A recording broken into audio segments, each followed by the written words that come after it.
Muy buenas noches a todos. Bienvenidos a este importante acto con personalidades que ya, pues lógicamente ustedes conocen. Bienvenido a Unicaribe, donde nosotros tenemos nuestras oficinas en el segundo piso. Es una universidad en la República Dominicana que ahora se está instalando aquí en la ciudad de Miami. Bueno, voy a pasar de inmediato a presentar la actividad por la que todos ustedes están aquí, que es el acto conmemorativo del 5º centenario de la fundación de la Villa de Trinidad de Cuba. Contaremos con la participación, en el mismo orden en que los menciono, del reverendo Marco Antonio Ramos, pastor emérito, historiador, ensayista y columnista de opinión, especialista en historia de las religiones. Su libro Historia del protestantismo en Cuba es un clásico en su género. El reverendo Ramos es un destacado miembro de la comunidad cubana en el exilio y parte también del board de nuestra institución Unicaribe. El señor Carlos Alberto Montaner, periodista, ensayista y narrador, sus columnas son reproducidas semanalmente en docenas de publicaciones del ámbito de la hispanidad. Es autor de numerosos libros de ensayos y de varias novelas, de las cuales Otra vez Adiós es la más reciente aparición. Su activismo político le ha hecho, desde hace mucho, una figura connotada del exilio cubano. Don Vicente Cherry, poeta, ensayista y narrador, ha ejercido el periodismo de opinión durante más de 30 años y ha traducido numerosas obras del inglés al español. Su libro de relatos de historia de la otra revolución constituye un aporte a la ignorada guerra de guerrillas del Escambray, Cuba, de principios de los años 60. Echeverry es el director de E&A Editions. La señora Magali Rubiera Menocal forma parte de la Junta Directiva de Herencia Cultural Cubana que coauspicia este acto. Ha ejercido el periodismo en publicaciones especializadas a partir del campo de su experiencia en la literatura española del siglo XVIII, de la cual obtuvo una maestría. Y ha sido profesora de idiomas del Miami-Dade College. En esta noche ella dará lectura a un texto enviado para la ocasión por Cristina González Becker, autora del libro Hecho a mano en Trinidad de Cuba. Con usted el reverendo Marco Antonio Ramos.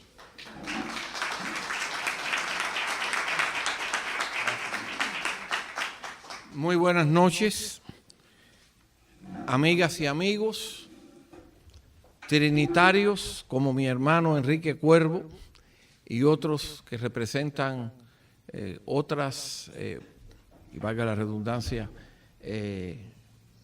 ciudades, pueblos de Cuba, de Santo Domingo, y todos aquí bajo la sombra de Unicaribe, de la cual me siento muy honrado de formar parte. El trabajo que se me encomienda se me hace un poco más difícil porque tenemos entre nosotros a mi colega y amigo, el secretario general de la Asociación de Academias de la Lengua Española, doctor Humberto López Morales, que no quiso sentarse en la presidencia porque es una persona muy humilde, está ahí atrás. Espero que el doctor López Morales no quite mi nombre de la academia después de esta modesta presentación, pero qué honor estar con ustedes, trinitarios y no trinitarios, amantes de una manera intensa del lugar donde nacieron. Para mí, Trinidad, entre otras cosas, es la ciudad, la tierra natal de amigos tan queridos como Vicente Cherry y Enrique Cuervo, que ya he mencionado. En el principio era Nuestra Señora de la Santísima Trinidad, aunque alguien diría, y tiene todo el derecho del mundo, que en el principio era Nuestra Señora de la Asunción de Baracoa, que fue la primera ciudad fundada por los españoles en Cuba. Pero para nosotros, la primera esta noche es Trinidad. En cualquier caso, en el principio de la colonización de Cuba estuvo desde el año 1514 la presencia de, ¿por qué no llamarle así?, nuestra Trinidad, la Trinidad de Cuba. Y en la historia de Cuba, Trinidad siempre ha estado presente de una manera especial y significativa. Nuestra ciudad, permítanme usar así el lenguaje, sus hijos, sus vecinos, nuestros hermanos y nuestras hermanas. Hablar de Trinidad es mencionar a don Diego Velázquez, a partir de cuya labor se inicia la creación del pueblo cubano como lo conocemos hoy. Pueblo, sí, de taínos y siboneyes antes de su llegada, pero a partir de entonces un pueblo con diversos orígenes étnicos, españoles, africanos y muchos otros. En algún sentido, me atrevo a decir que Velázquez fue no solo fundador de Trinidad, sino de la Cuba en que yo nací y en la que me crié. Hablar de Trinidad, entonces, sería mencionar muchos nombres. Perdón por tantas omisiones. Nombres que son parte de la historia, no solo de Cuba o de las Antillas Españolas, sino de América. Hernán Cortés, Bartolomé de las Casas, Francisco Fernández de Córdoba. Bastaría encontrar tales nombres en el repartimiento de indios y tierra en los documentos que quedan todavía acerca de todas esas cuestiones. ¿Cómo hablar de toda la región sin mencionar a Vasco Porcayo de Figueroa? O a Pedro Alvarado, de quien Echerry, mi amigo Vicente, identifica con propiedad como figura de la conquista de Mesoamérica, en su artículo de esta mañana. Más allá de momentos de prosperidad o del estancamiento natural que tienen las poblaciones a través del tiempo, más allá de todo eso, situaciones que pueden acontecer en cualquier lugar, la lectura del artículo de hoy es mencionar capítulos enteros de nuestra historia y de las Antillas Españolas. Estilo de vida, pudiéramos hablar algo de eso, y extendernos a sistema de gobierno colonial, establecimiento y propagación de la religión cristiana, visitas de corsarios y piratas, y por qué no decirlo del inicio de la libre empresa, como en el caso conocido de Bayamo. La población se vio necesitada de comerciar, no siempre con la aprobación de las autoridades coloniales, comercio que alguno pudiera llamar de contrabando, pero que en realidad podemos llamarle de supervivencia, con los ingleses de Jamaica, con las colonias tanto inglesas como holandesas, y esa era una situación que se extendía a toda Cuba, indirectamente, pero más directamente a ciertas poblaciones. Todo eso es historia de Cuba. Hablar de Trinidad es referirse al fomento de la ganadería, al cultivo de la caña, esa economía del país equilibrada por la presencia de azúcar, tabaco, ganadería, café. Hablar de Trinidad es hablar del puerto de Casilda y del Valle de los Ingenios y de la Torre de Iznaga, desde la que se podía contemplar bellezas y riquezas de todo un periodo histórico de Cuba y, por qué no decirlo, de nuestra Trinidad o Trinidad de Cuba. Historia de Trinidad es historia de templos, de palacios, de colegios, de viviendas, de edificaciones. Es la historia de todos ustedes y de sus antepasados. Historia de Trinidad, hacer historia de Trinidad, escribir de historia de Trinidad o haber vivido la historia de Trinidad es recordar a una ciudad sin tiempo, una ciudad sin cuyo nombre y sin cuya historia, repito, no puede hablarse de Cuba ni de épocas enteras del desarrollo de esa nación. Y es hablar de fervores independentistas anteriores a las guerras más conocidas como la de los 10 años. Hablar también sería necesario de patriotas una lista interminable de figuras tan conocidas como aquellas lecciones de historia que desde la escuela primaria, en mi caso el texto de Vidal Morales, sirvieron para iniciarnos en ese tipo de conocimiento. Sí, todo eso y mucho más es Trinidad. Y ustedes pueden añadir tantas cosas de la historia de Trinidad y en cierto sentido abrumarme porque yo no soy especialista en historia de Trinidad.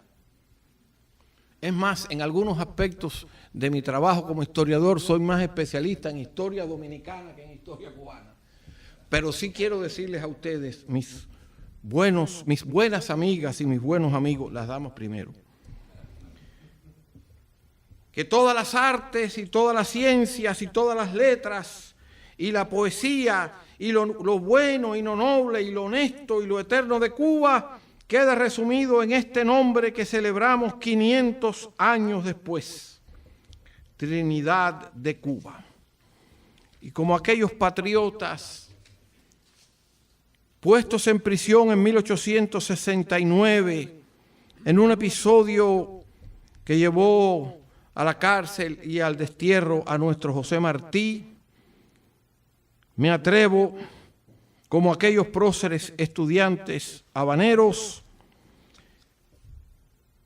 frente a ustedes, trinitarios y amigos de otras partes de Cuba, a repetir aquel grito glorioso que no debemos olvidar, aunque hayamos preferido hacerlo de otras maneras. ¡Que viva la tierra donde crece la caña! Muchísimas gracias.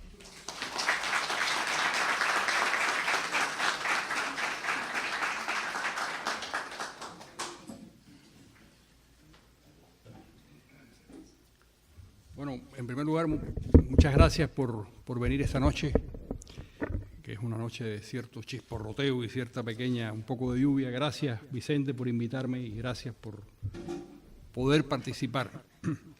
Yo voy a hacer una reflexión muy corta sobre lo que significa esa curiosa ciudad, una ciudad colonial, de las pocas ciudades coloniales que había en Cuba, conservada por razones que apuntas tú en tu artículo de alguna manera hoy, por razones probablemente no buscadas.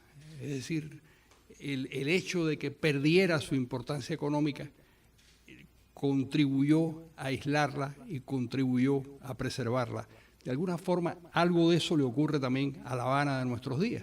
El hecho de la falta absoluta de capacidad gerencial de ese gobierno, lo que ha servido, entre otras cosas, es para preservar una cierta Habana que existía, preservar hasta cierto punto, porque ya sabemos lo que ocurre con esa ciudad. Hay, por cierto, una serie en Discovery, no sé si ustedes la han visto, de lo que ocurre en unas edificaciones o en unas ciudades en donde desaparece el mantenimiento. Es una cosa realmente pasmosa. Al cabo del año ya es una cosa, bueno, pues en Cuba llevamos 54 años o 55 de incuria. Pero en fin, la observación que quería hacerles con relación a Trinidad y a este libro, que es un libro que de alguna manera resalta lo que es esa ciudad y lo que se hacía en esa ciudad y la artesanía de esa ciudad, es que es una expresión de la batalla de los seres humanos porque prevalezca su memoria. Es la intención que tenemos todos de que nuestro mundo interior, las memorias que hemos tenido, lo que nos acompañó en la infancia y en la adolescencia, continúe y exista en el sitio al que nos trasladamos, que es una batalla realmente importante del espíritu humano. No es una casualidad que América esté llena de Nueva España, y Nueva Andalucía, y Nueva Gerona. No, eran los conquistadores españoles que traían en su memoria un cierto recuerdo urbano, que es el único posible, porque la identidad es esencialmente un fenómeno que tiene que ver con la ciudad en la que nosotros crecimos. Cuando hablamos de cubanidad es una abstracción. ¿Qué es realmente nuestra identidad y dónde cuaja y dónde se forma? Bueno, pues precisamente en los olores, en las visiones, en la memoria física que tenemos de un cierto mundo que no puede ser una abstracción, que es un mundo concreto de casas y de calles y de monumentos y de sitios a los que nosotros o en los que nosotros vivimos en nuestra infancia y sobre todo en la adolescencia, que es donde cuaja más la identidad. Bueno, pues Trinidad es uno de esos casos en donde afortunadamente se preserva la intención de aquellos pobladores españoles que traían consigo una cierta memoria de España. Trinidad es intercambiable con decenas de pueblos españoles. Se parece a decenas de pueblos españoles, pero a su vez esos pueblos españoles se parecen a la raíz romana. Es asombroso cuando uno recorre las ruinas de Pompeya, por ejemplo. Bueno, pues las ruinas de Pompeya se parecen tanto a los pueblos españoles y se parecen tanto, de alguna manera, recuerdan tanto a ese pequeño poblado que fue la expresión de esa memoria histórica, que es Trinidad. Que me parece que es muy hermoso preservarlo. Y porque es una manera de preservar nuestra propia memoria y nuestra propia identidad. Los exilados, cuando salimos cargados de recuerdos. Y lo primero que hacemos es tratar de construir el mundo que dejamos, tratamos de construirlo en el mundo en el que llegamos. Y construimos nuestras casas y llevamos nuestra comida y llevamos nuestro modo de hacer las cosas porque es lo que nos defiende. Es muy difícil no hacerlo de otro modo.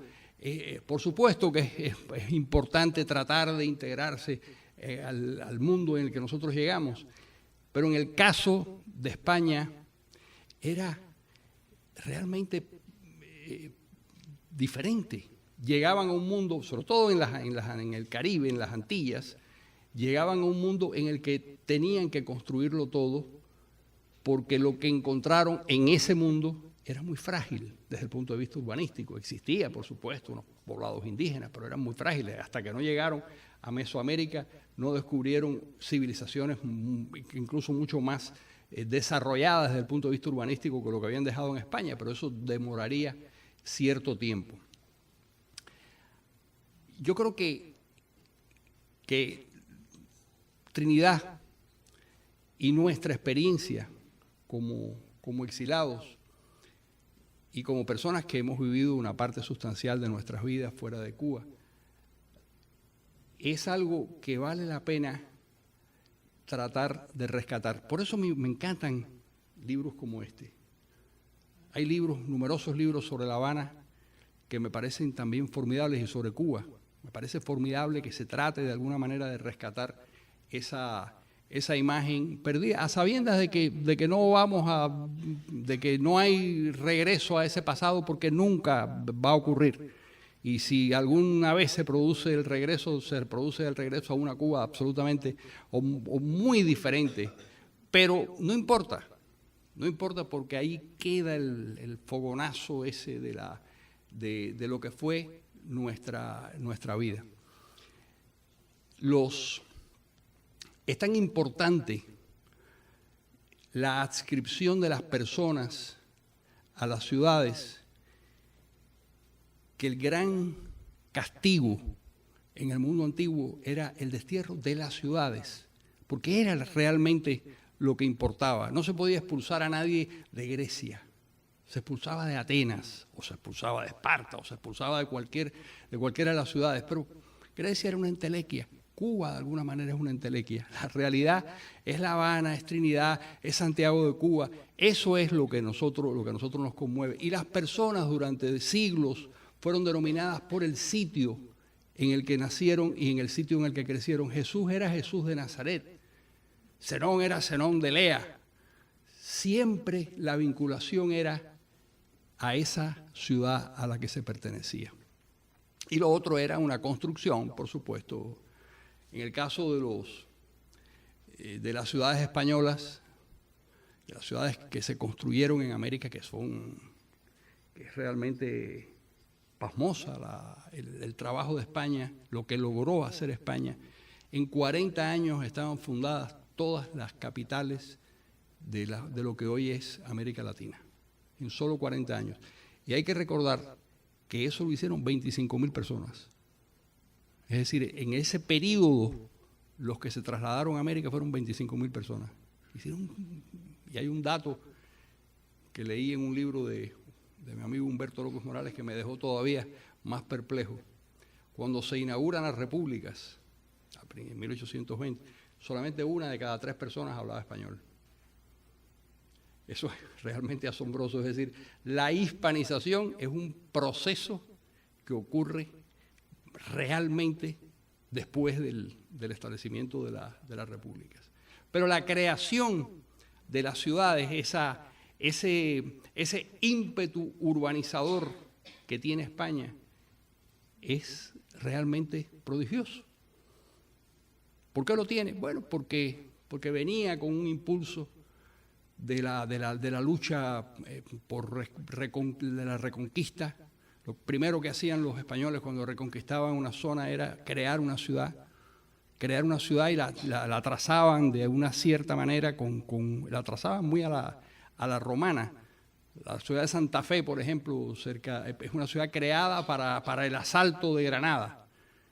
Una ciudad básicamente militar, pero es una ciudad que ya venía con la impronta española, como fueron todas esas ciudades que llegaron, que construyeron, que por cierto había que construirla de acuerdo con las normas que dictaba la burocracia real española, que era muy intensa, era muy grande, y había unas normas especiales de cómo construir. Y aquella construcción, que es la construcción de Trinidad, ya es todo un discurso político. Y ahí está la Plaza Mayor, está el Cabildo, está el cuartel, está la iglesia. Es decir, en el desarrollo urbanístico está el gran discurso político del país. Cómo concebían los españoles, que era cómo se concebía en Occidente de alguna manera, pero los españoles muy especialmente cómo concebían la urbanización y la convivencia de las personas.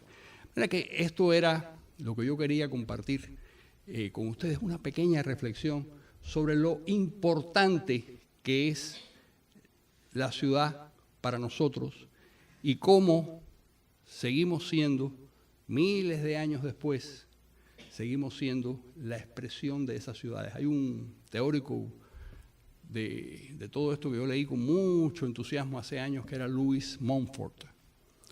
Tiene un libro extraordinario sobre las ciudades y sobre la importancia de las ciudades y sobre la importancia de las ciudades en la identidad y de cómo se fue generando ese fenómeno de la convivencia en una ciudad, que es definitivo para todos nosotros. Así que debemos felicitar a Vicente, debemos felicitar a todas las personas que realmente hicieron posible este libro, porque este es uno de esos libros que sirve para, de alguna manera, ayudarnos a sobrevivir en el exilio. Muchas gracias.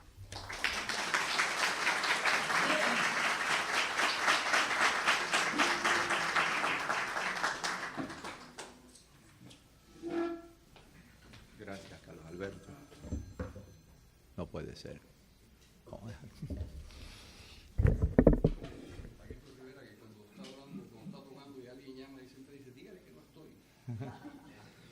Bueno, este texto que les voy a leer lo escribí específicamente para la conmemoración del 5º centenario de la Fundación de Trinidad, a petición de una publicación. Todavía no ha aparecido, pero yo me atreví a compartirlo con algunas personas que se encuentran aquí y que entonces me excuso de antemano con ellas, no son tantas, pero porque ya lo conocen.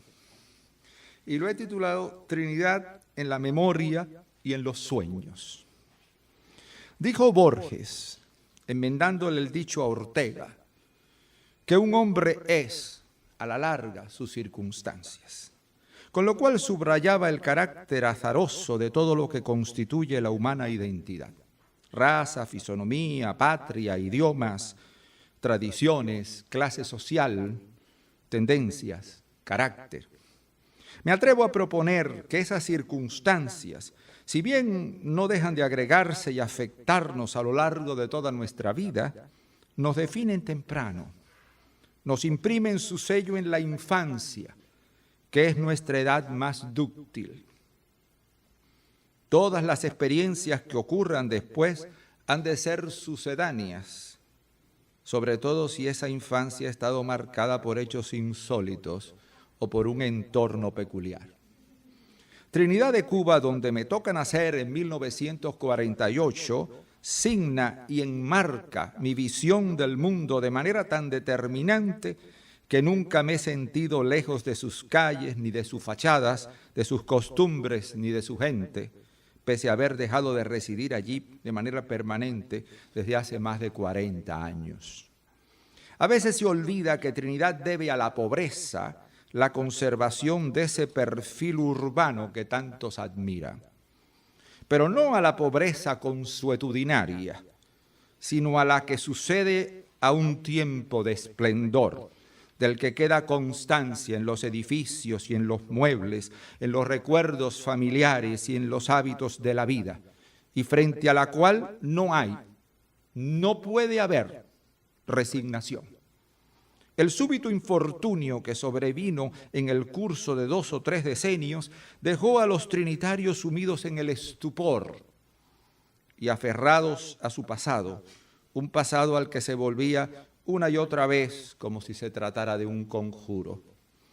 Al tiempo de mi nacimiento, Trinidad lleva más de medio siglo de hibernación. A Lidia Cabrera, que visita por primera vez la ciudad en 1940, lo que más la sorprende es que en Trinidad no todos los muertos habían muerto. La gente de mi edad había oído las historias locales desde mucho antes de aprender a leer. Esas historias, leyendas y consejas volvían una y otra vez en las conversaciones de sobremesa como perenne y exhaustivo ejercicio de regurgitación. Entiéndase que este repertorio de saberes locales no lo aprendíamos los más jóvenes para consumo de turistas, porque turistas había pocos entonces, sino como genuino acervo iniciático que servía para integrarnos a una comunidad. A todos los trinitarios de mi generación el pasado de la ciudad les resultaba familiar y a él se apelaba continuamente, sin que hubiera necesidad de explicaciones.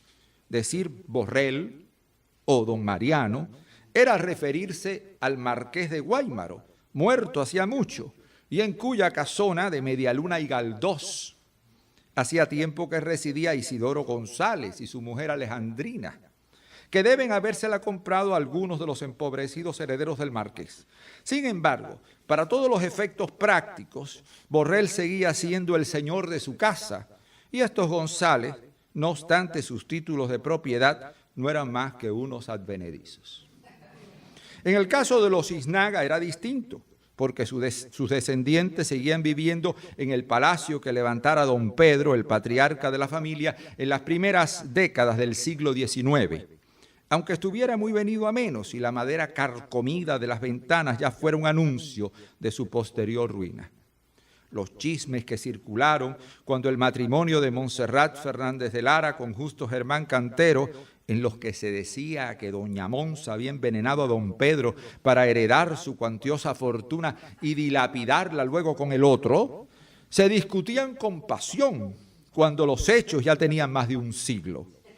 Al igual que la súbita muerte de Isabel Malibrán el día de su boda, la breve visita de Humboldt y las fechorías de Caniquí. El negro Carlos Ayala, pederasta y antropófago, seguía aterrorizando a los niños de Trinidad 70 años después de que lo hubieran ejecutado en el garrote. La ruina económica respondió a la congelación, responsable de la congelación en el tiempo, encontró su mejor aliada en la geografía. El sistema montañoso que separa la ciudad y sus valles circundantes del resto del país consagró el aislamiento, el cual a su vez sirvió para perpetuar costumbres, modales, giros del habla, toda una atmósfera sutil y enrarecida a un tiempo que hacían de Trinidad un ámbito mágico y cerrado en el que la nostalgia era un pathos congénito. Los trinitarios heredábamos al nacer el peso muerto de la historia local y una saudade por la gloria perdida. Vivíamos, sin darnos cuenta, con la mirada fija en un opulento pasado de cuya omnipresente decadencia éramos testigos y cómplices. Esa decadencia era como un filtro que lo teñía todo, que lo fijaba todo, que nos envolvía como un hálito materno y entrañable. Sin embargo, nacer y crecer en un sitio así es la manera más fácil de no advertirlo, porque lo insólito se torna ordinario y uno no percibe lo excéntrico y lo peculiar hasta que pone alguna distancia de por medio. Yo aprendí a leer muy temprano, a los 4 años, con una maestra a punto de jubilarse y con una cartilla de tiempos coloniales que ya estaba en desuso y que bien podría haber sido de factura local, ya que decía en una de sus lecciones: en el Guaurabo navegan guairos y aguaitacaimanes. No creo que el Guaurabo, el río de Trinidad, fuese un río muy conocido en el resto de Cuba. Otro rasgo notorio de ese folleto con el que estrené la lectura era el crucifijo, que encabezaba el abecedario y que obligaba a decir Cristo antes del deletreo. La invocación piadosa no me era ajena, ni tampoco agredía el severo protestantismo de los míos. Aunque en mi casa nunca había visto un crucifijo, no se podía vivir en Trinidad al margen del culto católico y de las imágenes que desfilaban en Semana Santa, entre las cuales descollaba el Cristo de la Veracruz, una hermosa talla del crucificado que sacaban en la procesión del Jueves Santo. La Semana Santa era la más extraordinaria de las fiestas locales, en la cual millares de devotos con velas iban detrás de las imágenes llevadas en andas por las calles serpenteantes.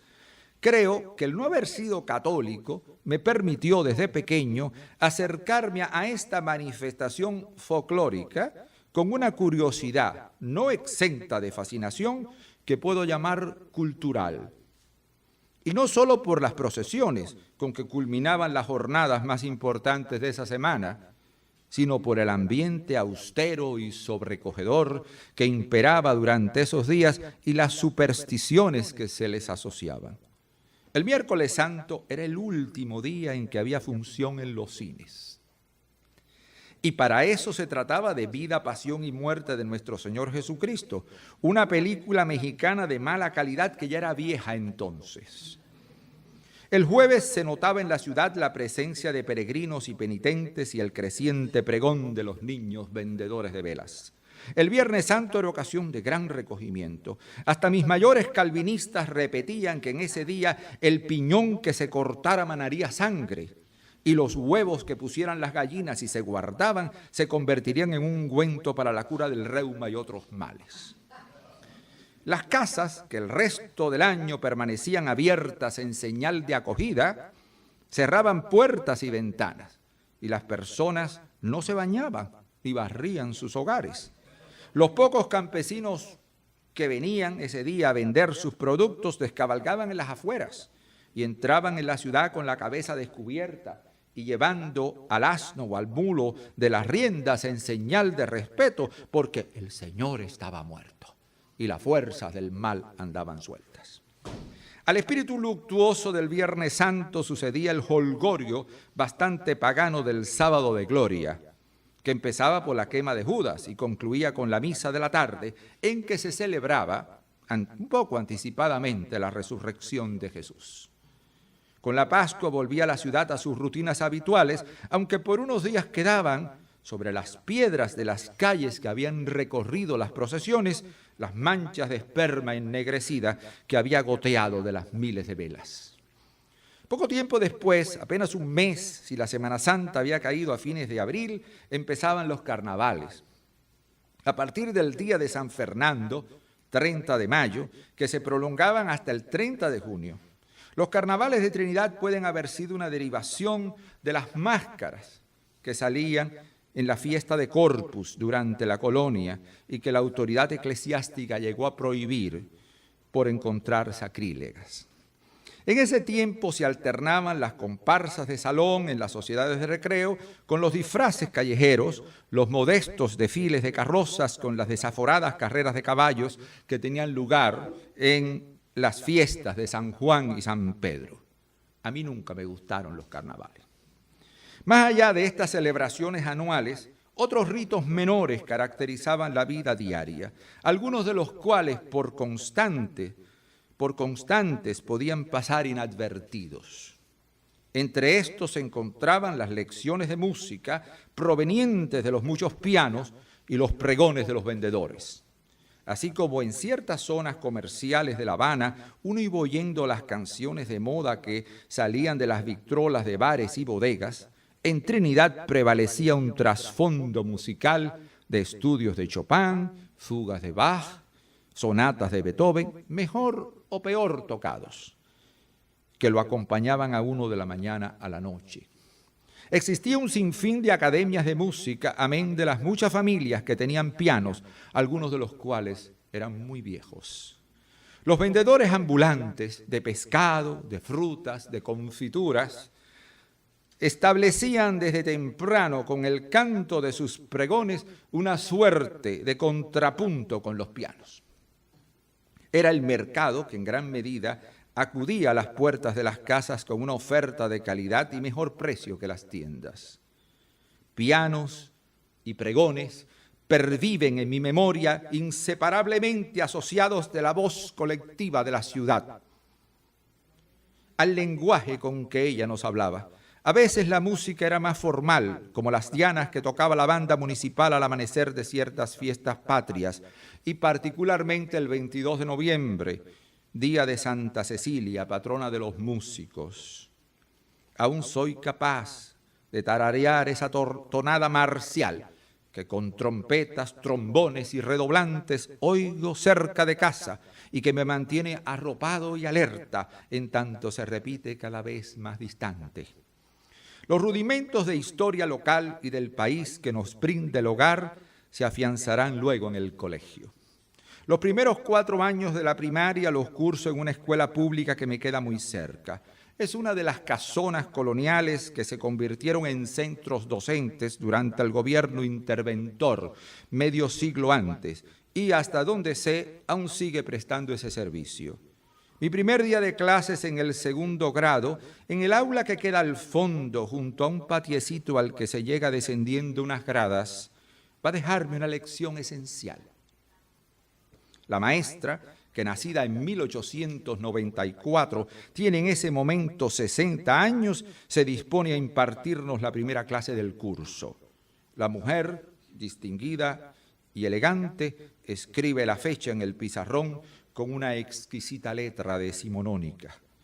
La T de Trinidad tiene un trazado que la asemeja a un número 7 con un rabo, muy diferente a la caligrafía Palmer que ya para entonces está en boga. Ella nos explica con la sencillez que merecen los párvulos que tiene delante el significado del nombre de Trinidad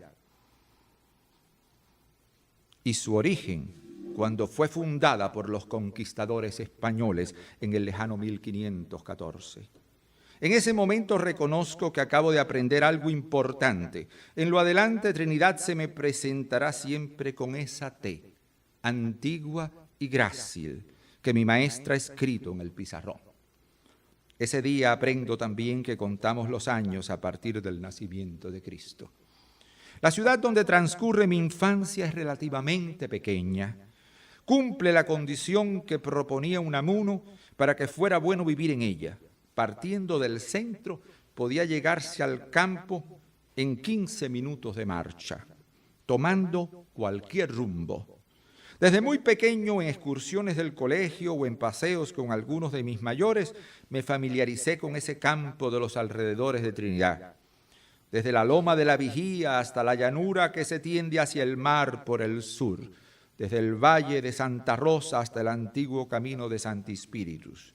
La ciudad estaba ceñida por ese entorno que entonces era prácticamente tan virgen como en la época colonial y que servía para realzar su carácter.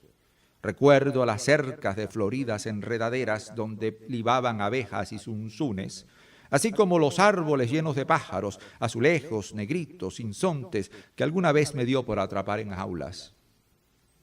Si una sola virtud sirviera para definir a la sociedad trinitaria, en medio de la cual transcurren mis primeros 20 años, es la llaneza, que entre las viejas familias siempre es máscara gentil del orgullo.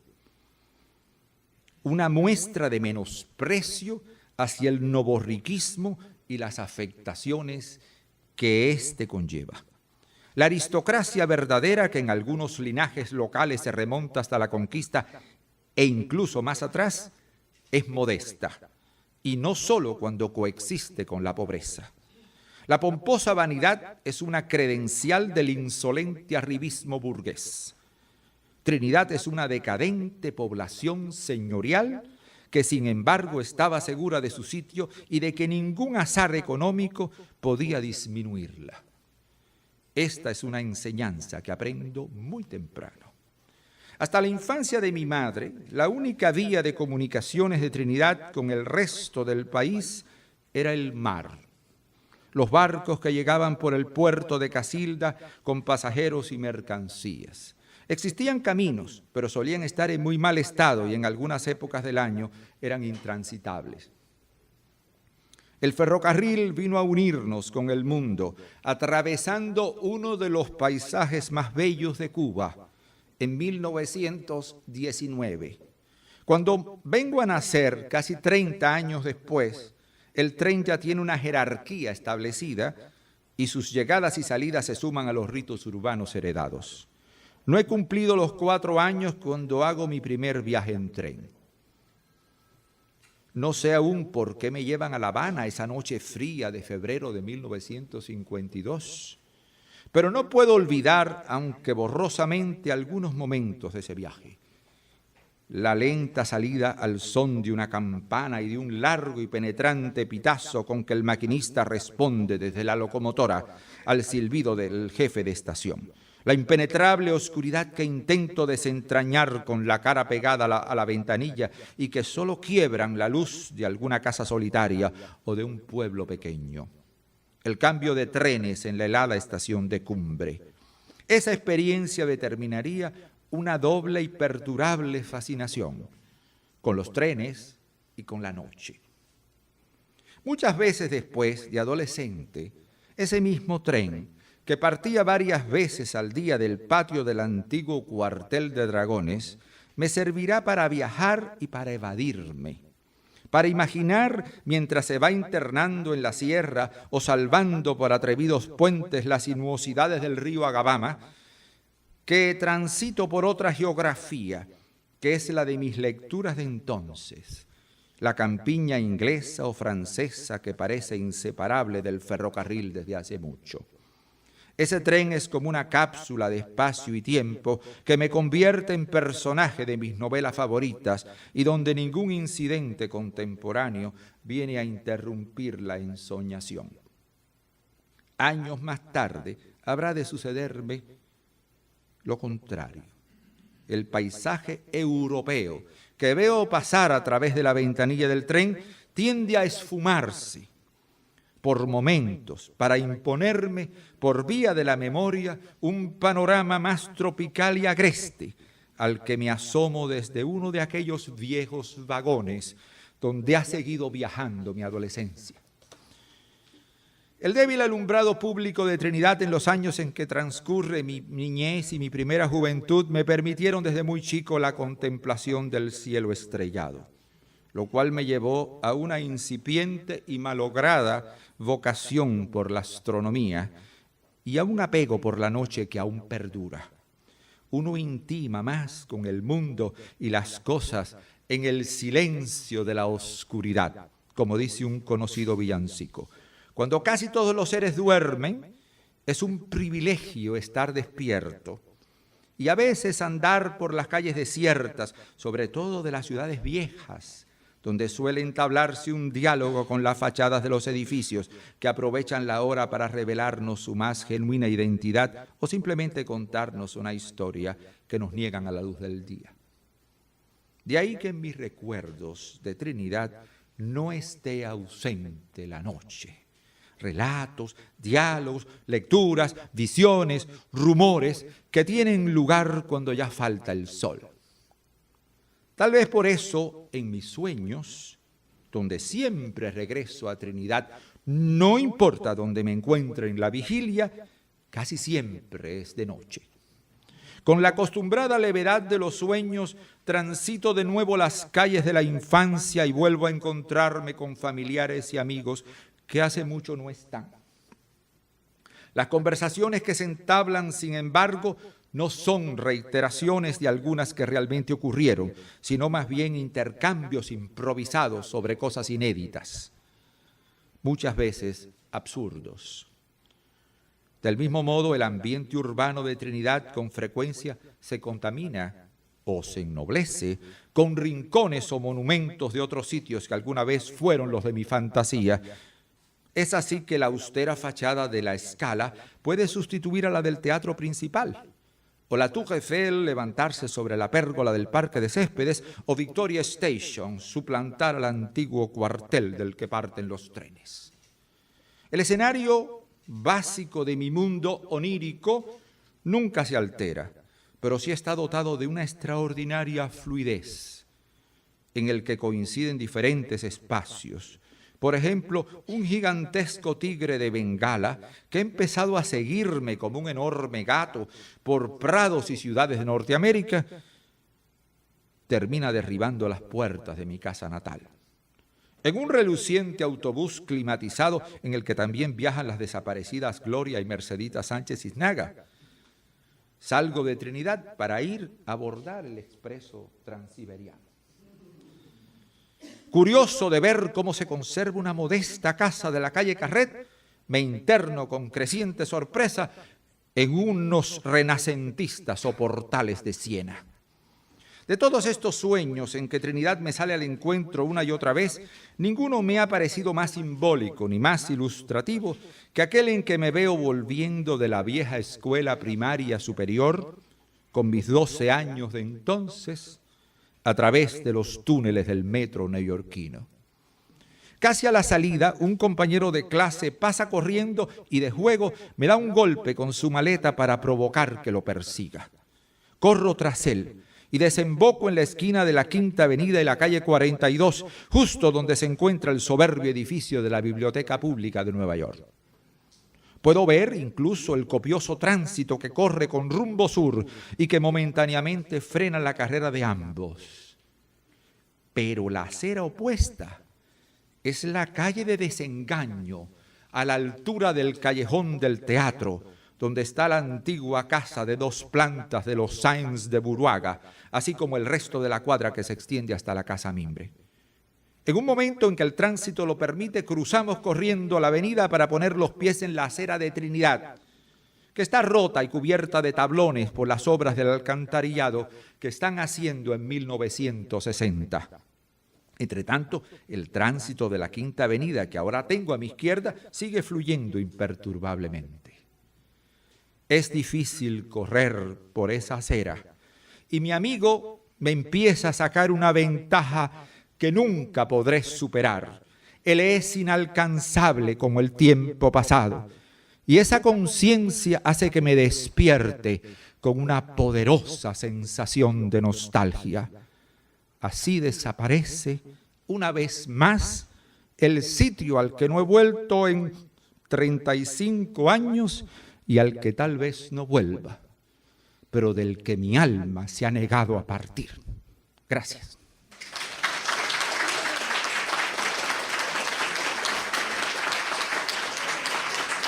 Entonces, la otra cosa que quería decir, le doy paso a Maggie, que va a leer lo que la autora del libro ha escrito, ya que no pudo estar con nosotros esta noche, para la ocasión. Muchas gracias otra vez.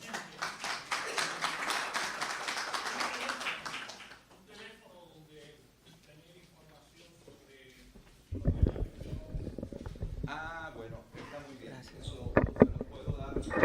¿Y cómo sabemos si va a funcionar? Ok. Vale. Amigos todos, se encuentran reunidos para celebrar los 5 siglos de existencia de la Villa de la Santísima Trinidad, o Trinidad de Cuba, donde posiblemente habrá sonado muy temprano la Diana Mambisa, en las esquinas de siempre, allí donde se honra la memoria de algún acontecimiento. Yo pasé mi infancia oyéndola en la esquina de San Cayetano y Chiquinquirá, frente a la tarja que marca el nacimiento de Catalina Berroa, compositora renombrada que vivió en el siglo XIX. De manera que los trinitarios de Valía estuvieron siempre pendientes de honrar a sus ciudadanos y a sus fundadores, cualesquiera que fueran sus méritos. Ese es el camino de la virtud, el que resume la conocida máxima martiana de honrar, honra. Y también se honraba, cuando lo merecían, a los que no tenían tarja. Ellos estaban constantemente en las conversaciones para que los que venían detrás no ignoraran nada ni a nadie, para que siempre y en cualquier circunstancia supieran quiénes eran y de dónde venían. Esas 2 respuestas tan necesarias al ser humano para situarse en este mundo, para ser único e irrepetible. Pero esta reflexión me ha distraído de lo que era mi intención primerísima, hacerles llegar mi más profunda gratitud. Enganchada en el tren de las anécdotas, casi lo olvido. A muchos de ustedes tengo que agradecerles 2 cosas, la fe y la generosidad. La fe porque creyeron en el proyecto de este libro y apostaron a él, a una empresa intangible en pleno proceso de materialización. La generosidad porque la respaldaron con sus recursos. Es mi mayor deseo que el resultado final no los defraude. Una especie de puntillo de honra me decidió a convertir en texto lo que siempre fue argumento de conversación. Recordaba que algunas personas en tiempos lejanos afirmaban que la quiebra y el desplome económico de Trinidad eran responsables de que la ciudad hubiera devenido un sitio de ocio, desidia y desprecio al progreso. Los comentarios provenían de gente de otras ciudades, pero también de algunos trinitarios. Estos no se contaban entre mis allegados, que tenían otra opinión sobre las tradiciones que conservaba nuestro pueblo. A esas opiniones mi padre, joven aún cuando yo era una niña, solía responder: no sé qué van a hacer cuando las piedras de Trinidad sean, al fin, el huevo de oro de la gallina de la fortuna. Hoy no está mi padre para enterarse de que una altísima proporción de los mercachifles que pueblan y adocenan la Trinidad turística provienen de aquellos críticos de entonces. Tenía que sujetarme de un hilo, valerme de un tema, porque si todo lo que bullía en mi memoria salía junto y sin orden, mi propósito estaba condenado al desastre. La casualidad abrió ante mí una revista en que una investigadora opinaba, con algunas ideas extrañas, sobre la tradición artesanal de Trinidad. Otro golpe de orgullo me incitó a que fuera ese, y no otro, el tema de mis apuntes memoriosos. Hace falta entender el proceso de nuestro nacimiento y desarrollo para darse cuenta de que si las tradiciones, artesanales o no, perviven en Trinidad con tanta fuerza, se debe precisamente a que formaron parte de la aventura de vivir. Las tradiciones artesanales, que están hechas de trabajo y creatividad, de utilidad y belleza, estuvieron desde el principio destinadas a cubrir las más elementales necesidades materiales y espirituales. Mucho laboreo e imaginación han derrochado desde entonces aquellos que las hicieron posible. Y esto sucedía desde los tiempos de la conquista. La utilidad estaba en el camino de las necesidades materiales. Las espirituales se hicieron acompañar por la certeza de que nos merecíamos lo mejor, aún en la pobreza. Por eso alcanzaron belleza y perfección. La Semana Santa, por ejemplo, es la más antigua de las tradiciones trinitarias. Su continuidad está documentada, de ahí por qué titulé Por los siglos de los siglos, el capítulo donde las recojo en este libro. De año en año, un ejército de anónimos artistas trabajó para hacer único cada detalle, para que el gozo estético acompañara la conmemoración pública de la Pasión. Una vez se detuvo por 39 años, los que van de 1960 a 1999. Me acuerdo del Viernes Santo que siguió a la visita del Papa Juan Pablo II. Llegado el momento, en el templo todo el mundo se dispuso a ocupar su lugar. No faltó un monumento eucarístico, pequeño pero conmovedor. Los tronos de las imágenes se llenaron de flores, salieron a relucir los deslumbrantes paños de altar de todos los tiempos, repicaron modestamente las campanas y de pronto los viejos cargadores y un grupo de jóvenes dispuestos a mantener el orden, como los sayones de mi niñez, enfilaron por la puerta de la calle Desengaño.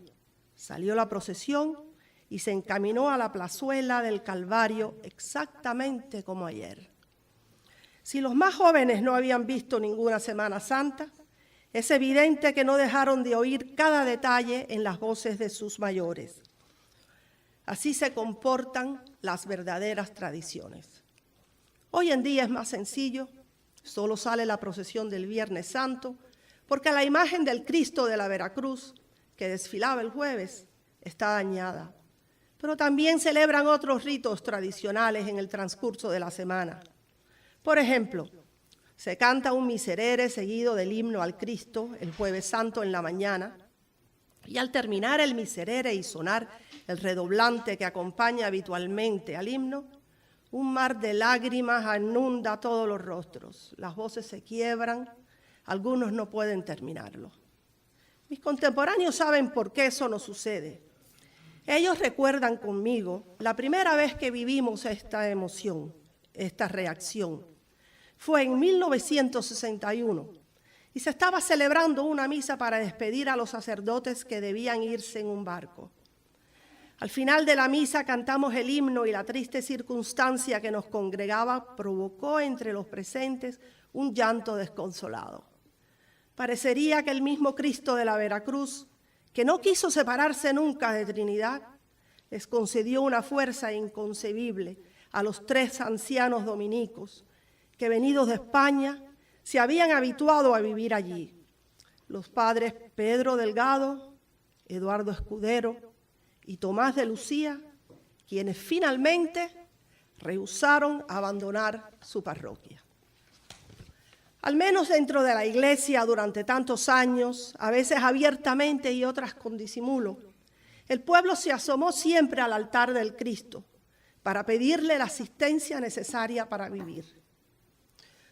Para vivir sirvieron las tradiciones. Y si eso no es cultura de resistencia, no sé qué otra cosa podría ser.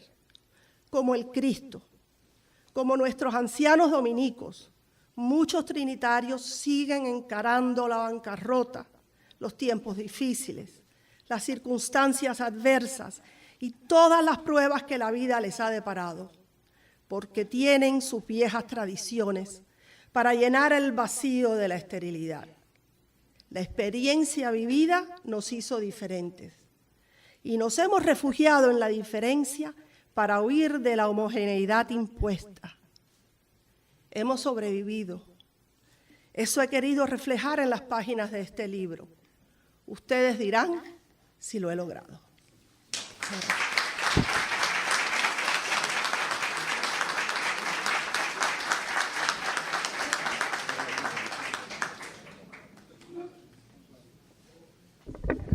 Bueno, le damos las gracias a todos ustedes por estar junto a nosotros en esta bonita actividad de Trinidad, la segunda que hacemos aquí de Trinidad.